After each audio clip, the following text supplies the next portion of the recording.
Hello ನಮಸ್ಕಾರ. ನೀವು ನೋಡ್ತಾ ಇದ್ದೀರಾ tips and tricks Kannada new ಚಾನಲ್ನ. ಯಾರ್ಯಾರು ಹೊಸ್ತಾಗಿ ನೋಡ್ತಾ ಇದ್ದಾರೆ ಈ ಕೂಡಲೇ ಸಬ್ಸ್ಕ್ರೈಬ್ ಆಗಿ ಮತ್ತು ಪಕ್ಕದಲ್ಲಿರುವ ಬೆಲ್ಲೈಕನ್ನ ಪ್ರೆಸ್ ಮಾಡಿ. ಯಾಕೆಂದರೆ ನಾನು ಹಾಕುವಂಥ ಮುಂದಿನ ಹುಡುಗ ಅತಿ ಬೇಗ ನಿಮ್ಮ ಮೊಬೈಲ್ ನೋಟಿಫಿಕೇಶನ್ಗಳ ಮುಖ ಬರ್ತಾ ಇದೆ. ಅದಕ್ಕೋಸ್ಕರ ಹೌದು ಸ್ನೇಹಿತರೆ, ನೀವು ವಾಟ್ಸಪ್ನಲ್ಲಿ ಯಾರಿಗೋ ಕಳಿಸಿದ ಮೆಸೇಜನ್ನು 2 ನಿಮಿಷ ಬೇರೆಯವ್ರ ಕೈಲಿ ಕೊಟ್ಟರೆ ಪೂರ್ತಿ ಲಿಸ್ಟನ್ನು ಅವರ ಫೋನ್ಗೆ ಕಳಿಸಲು ಸಾಧ್ಯವಾಗ್ತಿದೆ. ಅದು ಹೇಗಂತೀರಾ? ಟೆಲಿಗ್ರಾಮ್ ಮೂಲಕ ಕಳಿಸಬಹುದು ಸ್ನೇಹಿತರೆ. ಈ ಟಿಪ್ಸ್ ಯಾರಿಗೂ ಗೊತ್ತಿಲ್ಲ, ಟೆಲಿಗ್ರಾಮ್ ಮುಖಾಂತರ ಕಳಿಸಬಹುದು. ಈ ಟ್ರಿಕ್ಸ್ ನೀವು ನೋಡ್ಬೇಕಾ? ಬನ್ನಿ ಹೋಗೋಣ. ನೀವು ಮೊದಲು ವಾಟ್ಸಪ್ ಓಪನ್ ಮಾಡೋಕ್ಕಿದೆ. ವಾಟ್ಸಪ್ ಓಪನ್ ಮಾಡ್ತಾರೆ, ಈ ಥರ ಪೇಜ್ ಓಪನ್ ಆಗುತ್ತೆ. ಮತ್ತು ಓಪನ್ ಆದ ನಿಮಗೆ ಯಾವುದ್ರ ಮೇಲೆ ಅನುಮಾನ ಇರುತ್ತೋ ಆ ನಂಬರ್ನ ಕ್ಲಿಕ್ ಮಾಡ್ಬೇಕೈತೆ. ನೋಡಿ ಅವ್ರು ಚಾಟ್ ಮಾಡಿರೋದೆಲ್ಲ ಪೂರ್ತಿ ಡೀಟೇಲ್ಸ್ ಇಲ್ಲಿದೆ. ನೋಡಿ ಚಾಟ್ ಮಾಡಿರೋದೆಲ್ಲ ಡೀಟೇಲ್ಸ್ ಇತ್ತು. ಮತ್ತು ನೀವೇನು ಮಾಡ್ಬೇಕಂದ್ರೆ ಮೇಲೆ 3 ಡಾಟ್ ಕಾಣ್ತಿದ್ದಲ್ಲ, ಅದು ಡಾಟ್ ಮೇಲೆ ಕ್ಲಿಕ್ ಮಾಡಬೇಕಾಗುತ್ತೆ.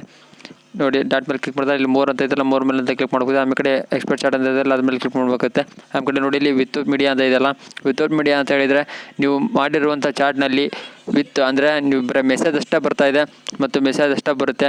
ಈ ಕಡೆ ಮತ್ತು ನೋಡಿ ಇನ್ ಮೀಡಿಯಾ ಅಂತ ಇದೆಯಲ್ಲ, ಅದ್ರ ಮೇಲೆ ಕ್ಲಿಕ್ ಮಾಡಿದರೆ ನೀವು ಅವರು ಯಾವ್ಯಾವ ಚಾಟು, ವಾಯ್ಸ್ ಮೆಸೇಜ್, ಪ್ರತಿಯೊಂದು ಫೋಟೋಸ್ ಅಂತ ಹಿಡಿದು ಪ್ರತಿಯೊಂದು ಸಹಿತ ಬರ್ತವೆ. ಹೌದು ಫ್ರೆಂಡ್ಸ್, ಪ್ರತಿಯೊಂದು ಸಹಿತ ಬರ್ತವೆ. ಆದರೆ ನೀವು ವಿತೌಟ್ ಮೀಡಿಯಾ ಅಂತ ಮಾಡಿದರೆ ಅವು ಬರೋದಿಲ್ಲ. ಅಲ್ಲಿ ನೋಡಿ ಫ್ರೆಂಡ್ಸ್, ನಾವು ವಿತೌಟ್ ಮೀಡಿಯಾ ಮೇಲೆ ಕ್ಲಿಕ್ ಮಾಡಿದ್ದೇನೆ. ಕ್ಲಿಕ್ ಮಾಡಿದ ಮೇಲೆ ಅಲ್ಲಿ ಹೆಸರು ಮೇಲೆ ಕ್ಲಿಕ್ ಮಾಡಿದೆ. ಟೆಲಿಗ್ರಾಮ್ ಮೇಲೆ ಕ್ಲಿಕ್ ಮಾಡಿ. ನೋಡಿ ನಂಬರ್ ಮೇಲೆ ಅವ್ರ ಹೆಸರು ಮೇಲೆ ಕ್ಲಿಕ್ ಮಾಡಿದೆ. ಹೆಸರು ಮೇಲೆ ಕ್ಲಿಕ್ ಮಾಡಿದ ನಂತರ ನೋಡಿ ಡನ್ ಅಂತ ಬಂತು. ಡನ್ ಅಂತ ಮೇಲೆ ಕ್ಲಿಕ್ ಮಾಡಿದೆ. ಕ್ಲಿಕ್ ಮಾಡಿದ ನಂತರ ನೋಡಿ ಇಂಟರ್ಫೇಸ್ ಓಪನ್ ಆಯಿತು. ನಾನು ಅವ್ರ ಜೊತೆ ಮಾಡಿರೋಂಥ ಮೆಸೇಜ್ ಎಲ್ಲ ಇಲ್ಲಿ ಬರ್ತಾ ಇದೆ.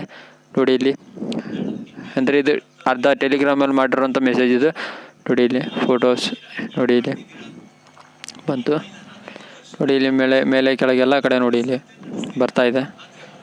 ನೋಡಿ ಇಲ್ಲಿ ಬಂತು ನೋಡಿ ಮೇಲೆ ಕೆಳಗೆಲ್ಲ ನೋಡಿ ಪೂರ್ತಿ ನಾನು ಡೀಟೇಲ್ಸ್ ಎಲ್ಲ ಇದೆ ಮಾಡಿರೋಂಥದ್ದು. ಫೋನಲ್ಲೇ ಮಾಡಿರೋಂಥ ಮೆಸೇಜ್ ಎಲ್ಲ ಇದ್ದಾವೆ ಅದರಲ್ಲಿ ಸ್ವಲ್ಪ ಮಿಕ್ಸ್ ಆಗ್ತವೆ. ನೀವು ಮೆಸೇಜ್ ಮಾಡಿ ಅಂದರೆ ನಿಮ್ಮ ಫ್ರೆಂಡ್ಸ್ ಯಾರಾದರೂ ನಿನ್ನ ನಂಬರಿಗೆ ಕಳ್ಸ್ಕೊಂಡ್ರೆ ಟೆಲಿಗ್ರಾಮ್ ಮೂಲಕ ಮಾತ್ರ ಕಳ್ಸ್ಕೋಬೇಕಾಗುತ್ತೆ. ವಾಟ್ಸಪ್ಪಲ್ಲಿ ಕಳ್ಸ್ಕೊಂಡ್ರೆ ನಿಮಗೆ ಅವ್ರಿಗೆ ಗೊತ್ತಾಗುತ್ತೆ ನೀವು ವಾಟ್ಸಪ್ಪಲ್ಲಿ ಕಳ್ಸ್ಕೊಂಡಿದ್ದೀರಾ ಅಂತ. ಅದಕ್ಕೋಸ್ಕರ ನೀವು ಟೆಲಿಗ್ರಾಮ್ ಮೂಲಕ ಕಳಿಸ್ಬೋದು. ಮತ್ತು ನಿಮ್ಮ ವಾಟ್ಸಪ್ಪಲ್ಲಿರೋ ಚಾಟ್ನ ನೀವು ಟೆಲಿಗ್ರಾಮ್ನಾಗ ಯಾರಿಗಾದ್ರೂ ಶೇರ್ ಮಾಡ್ಬೇಕಂದ್ರೆ ಈ ಮೂಲಕ ಮಾಡ್ಬೋದು. ಮತ್ತು ನೀವು ಮೇಲ್ನಲ್ಲಿ ಮಾಡ್ಬೋದು. ಮೇಲ್ನಲ್ಲಿ ಯಾವ ಥರ ಮಾಡೋದು ಅಂದರೆ ಸೇಮ್ ಇದೇ ಪ್ರೊಸೆಸ್ನಾಗ ಮಾಡ್ಬೋದು.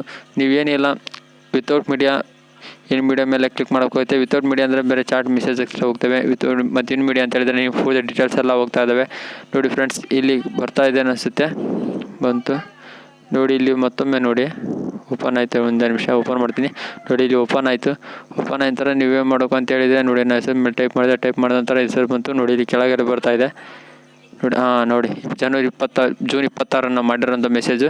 ನೋಡಿ ಇಲ್ಲಿ ಈಗ ವಿತೌಟ್ ಮೀಡಿಯಾ ಅಂತ ಮೇಲೆ ಕ್ಲಿಕ್ ಮಾಡಿದ ನಂತರ ಈ ಥರ ಬರ್ತಾ ಇದೆ. ನೋಡಿ ಕೆಳಗಡೆ ಇದಾವಲ್ಲ 3 ಮೆಸೇಜ್, ಅವು ನನ್ನವೇ 3 ಮೆಸೇಜ್ ಮಾಡಿದ್ವು. ಯಾಕಂದರೆ ನಾನು ಚಾಟ್ ಮಾಡಿರೋದೇ 3, ಇನ್ನುಳಿದವೆಲ್ಲ ಫೋಟೋಸ್ ಲಿಂಕ್ಸ್ ಎಲ್ಲ ಕಳಿಸಿದ್ದೀನಿ. ಅದಕ್ಕೋಸ್ಕರ ಇಲ್ಲಿ ಬಂದಿರುವಂಥದ್ದು ಇದು. ನೀವು ಇದನ್ನು ಕೆಟ್ಟದಕ್ಕೆಲ್ಲ ಉಪಯೋಗಿಸೋಕೆ ಹೋಗಬೇಡಿ, ಒಳ್ಳೆಯದಕ್ಕೆ ಉಪಯೋಗಿಸಿ. ಮತ್ತು ನಿನಗೆ ಪಕ್ಕ ಅವ್ರ ಮೇಲೆ ಅನುಮಾನ ಇದ್ದರೆ ಮಾತ್ರ ಯೂಸ್ ಮಾಡಿ. ಮತ್ತು ನೀವು ಜಾಸ್ತಿ ನಿಮ್ಮ ಮೊಬೈಲನ್ನು ಯಾರ ಕೈ ಕೊಡೋಕೋಬೇಡಿ. ಕೊಟ್ಟರೆ ಈ ಥರ ಮಾಡ್ತಾರೆ.